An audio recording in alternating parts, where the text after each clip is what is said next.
Ito na mga farmers, tutulog na ako kasi hindi yung katol. Lamok dito sa rest house na napuntahan ko.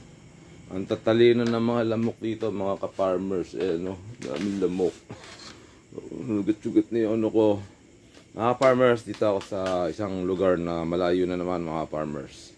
Ayan, isang rest house to na ano ka-farmers. Ayan, may rep ako dyan mga farmers.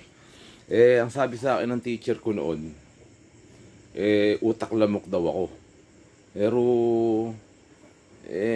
pilyo pala yung mga lamok. Lalaro-laruin ka sa tenga.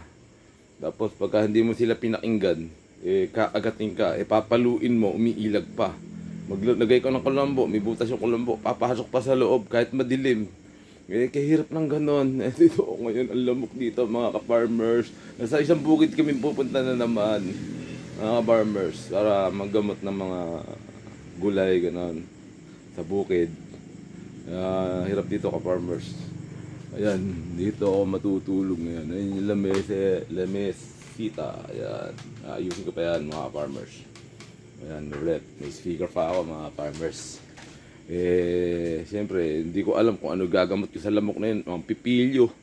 Ang tatalino ng mga lamok. Sabi ng teacher ko, dun niya nagalit sa akin yung teacher ko Talaga namang utak lamok daw ako mas matalino pa din sa akin yung lamok. Kahit sa kanya, mas matalino sa kanya yung lamok papasuki pa siya sa loob kahit madilim. Diba? Gano'ng katalino ng lamok. Kaya yan ang sasabi ko sa mga teacher. Huwag nyo na ba basta yung lamok?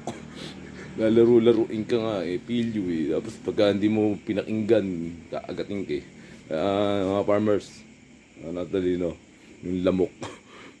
Mas matalino pa sa akin.